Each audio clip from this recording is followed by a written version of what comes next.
Hello everyone, welcome back to my channel.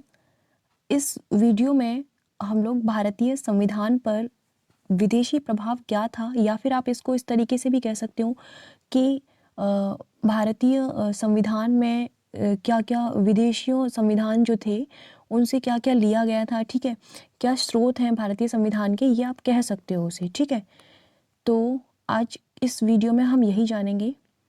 ठीक, लेकिन इससे पहले हम थोड़ा सा जान लेते हैं कि किस तरीके से शुरुआत हुई थी इस चीज़ की। ठीक है, जब भारतीय संविधान सभा ने संविधान को बनाना स्टार्ट किया था, तो उस टाइम पर उनका मानना ये था कि जिन देशों ने, ठीक है, जिन कंट्रीज़ ने सबसे उस हमसे पहले भी अपने संविधान लिख लिए हैं, तो क्यों ना उनके संविधान से जो है कुछ उपबंध जो हैं, यानी कि जो एप्रोप्रिएट प्रोविजंस हैं, उनको अपने इंडियन कॉन्स्टिट्यूशन में शामिल किया जाए। ठीक है, तो ऐसा उनका मानना था। तो इस पॉइंट ऑफ व्यू से, इस चीज़ को सोचते हुए हमारे जो संविधान सभा थी, उन्होंने 60 देशों का जो संविधान था उसका अवलोकन किया था अपने संविधान को बनाने से पहले। ठीक है, जिस पर 114 डेज़ के लिए विचार किया गया था, जिसमें 11 बैठकें हुई थी कुल। ठीक है, और इस चीज़ में जो संविधान हमारा बना था उसमें 64 लाख रुपए का खर्च आया था। ठीक है, तब जाकर हमारा संविधान बना था। और कुछ राष्ट्रवादियों ने इस चीज़ को बोल दिया कि ये जो हमारा संविधान है ये कॉपी पेस्ट किया हुआ संविधान है, और इससे हमारा जो है अस्तित्व ये नज़र आता है कि हम गुलाम हैं, अभी भी हम गुलाम, मतलब हमको गुलाम प्रदर्शित करता है ये चीज़ जो है कि हमने ये कॉपी पेस्ट किया हुआ संविधान बनाया है। ठीक है, तो देखो, ये जो आरोप है राष्ट्रवादियों का या फिर जिन भी लोगों का कि ये संविधान हमारा कॉपी पेस्ट किया हुआ है, तो ये इसके लिए ना सबके अलग अलग पॉइंट ऑफ व्यू हैं। ठीक है, तो यहाँ उसके लिए जो डॉक्टर भीमराव अम्बेडकर हैं, उन्होंने बहुत अच्छा जवाब भी दिया था, तो वो आप पढ़ सकते हो अपनी। यहाँ मैं उस चीज़ को डिस्कस नहीं करूँगी, बहुत बड़ा वीडियो हो जाएगा, और ना ही मैं यहाँ पर अपना पॉइंट ऑफ व्यू रखूँगी। ठीक है, तो इस चीज़ को आप पढ़ लेना अपने तरीके से, क्योंकि सबके अलग अलग पॉइंट ऑफ व्यू है। यहाँ मैं अपना बताऊँ तो देखिए, मेरा पॉइंट ऑफ व्यू इस चीज़ में ये है कि ये कहना सही नहीं है। मेरे को लगता है कि ये कमज़ोर आरोप है कि वो एक आप गुलाम प्रदर्शित होते हो इस चीज़ से। अगर कोई चीज़ अच्छी है किसी बुक में या फिर किसी संविधान में, तो वो उसे लेने में किसी चीज़ का कुछ कॉपी पेस्ट नहीं कह सकते हैं ना आप लोग। ठीक है, तो मेरे हिसाब से ये आरोप मुझे कमज़ोर नज़र आता है, मेरा पॉइंट ऑफ व्यू अगर देखते हो तो। ठीक है, तो इसके बाद हम ये जानते हैं कि किस संविधान से, किस कंट्री के संविधान से क्या क्या लिया गया है, यहाँ हम इस चीज़ को जानेंगे। ठीक है, तो स्टार्ट करते हैं।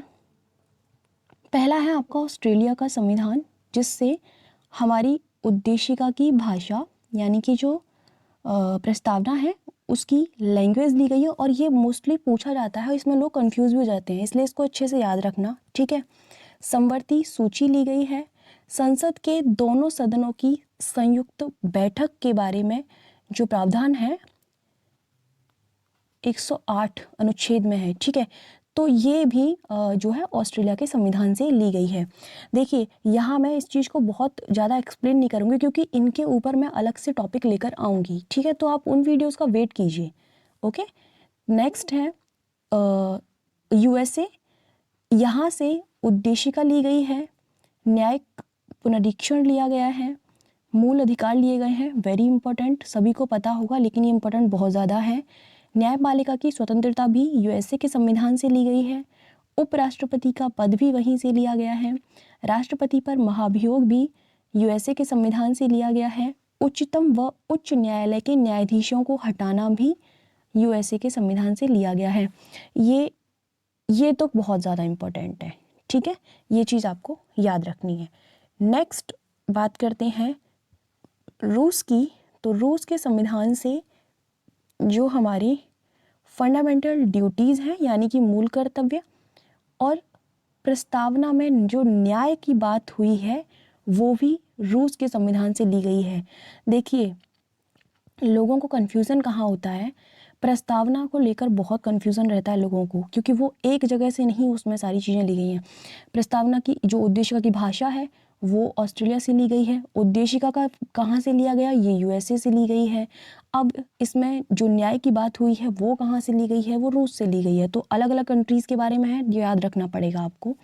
नेक्स्ट है ब्रिटेन की बात करते हैं, तो यहाँ से भी बहुत पूछे जाते हैं क्वेश्चन। संसदीय प्रणाली जो है वो ब्रिटेन से ली गई है, ठीक है। जो विधि का शासन है ये भी ब्रिटेन से लिया गया है।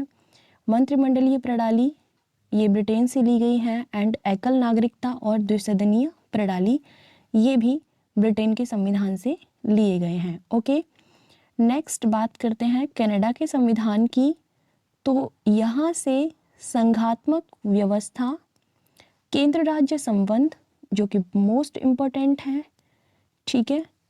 राष्ट्रपति के विचारार्थ राज्यपाल द्वारा विधेयक सुरक्षित रखना, ये भी कनाडा के संविधान से लिया गया है।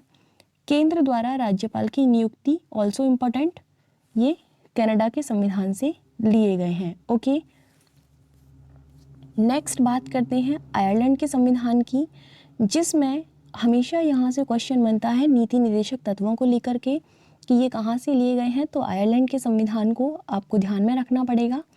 राज्यसभा में प्रतिभा, अनुभव एवं सेवा के आधार पर प्रतिनिधित्व, ये भी आपका आयरलैंड के संविधान का ही प्रोविज़न है। राष्ट्रपति की निर्वाचन पद्धति भी आयरलैंड के संविधान से ली गई है। नेक्स्ट बात करते हैं दक्षिण अफ्रीका की। तो वहाँ से संविधान में जो हमारे में अमेंडमेंट किए जाते हैं वो दक्षिण अफ्रीका के संविधान से लिए गए हैं। राज्यसभा के सदस्यों का निर्वाचन किस आधार पर किया जाना चाहिए, किस प्रकार से किया जाएगा, ये भी दक्षिण अफ्रीका के संविधान से लिया गया है। ओके, नेक्स्ट बात करते हैं जर्मनी के संविधान की।